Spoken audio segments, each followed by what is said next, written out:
পটল তো আমরা অনেকেই খেয়েছি এবং চাল পটল খুব পুরনো দিনের একটি রান্না।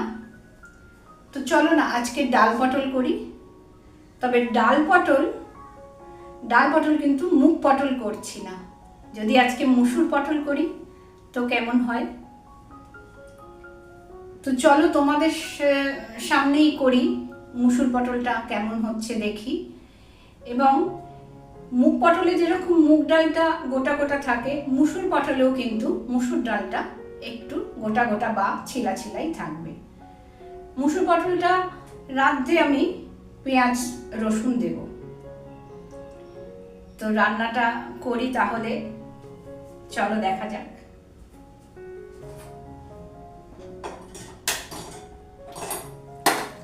পটলগুলো সব ধুয়ে নিচ্ছি, কিন্তু এতগুলো পটল আমি দেব না।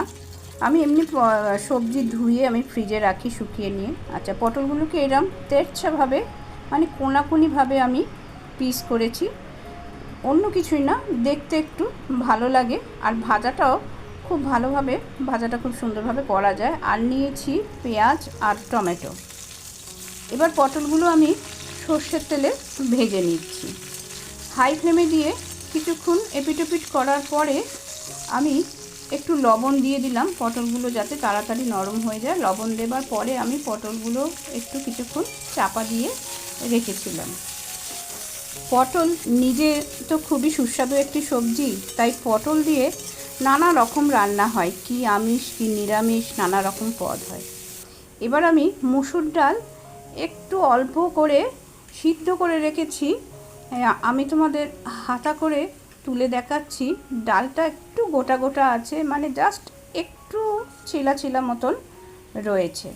এভাবেই ডালটা সিদ্ধ করতে হবে, তবে পটলের সাথে ডালটাকে নাড়া যাবে। আর আমি একটু আলু দেবো বলে আলুটাও সিদ্ধ করে পিস করে রেখে দিয়েছি।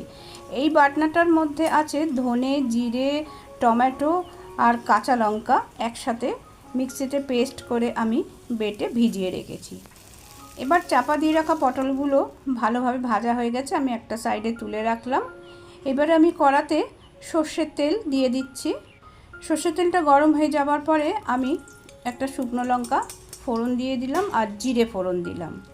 ফোড়নগুলো ভাজার গন্ধ বার হতে আমি পেঁয়াজ কুচিয়ে দিয়ে দিয়েছি, যে পেঁয়াজটা তোমাদের দেখিয়েছি। পেঁয়াজটা কুচিয়ে কিছুক্ষণ ভাজার পরে টমেটো দিয়ে দিয়েছি। আর যে বাটা মশলাটা দেখালাম সেটা আমি দিয়ে দিলাম। দিয়ে ভালোভাবে কষাতে হবে।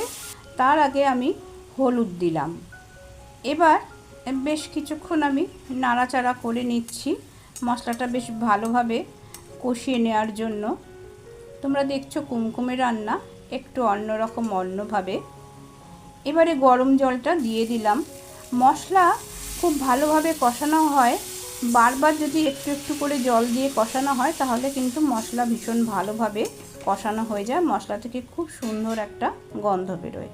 এবারে প্রথমে আমি সিদ্ধ করে রাখা আলুগুলো দিয়ে দিলাম, তার কারণ আলুগুলোর গায়ে একটু রং যাতে আসে সেই জন্য আলুগুলো আগে দিতে হয়।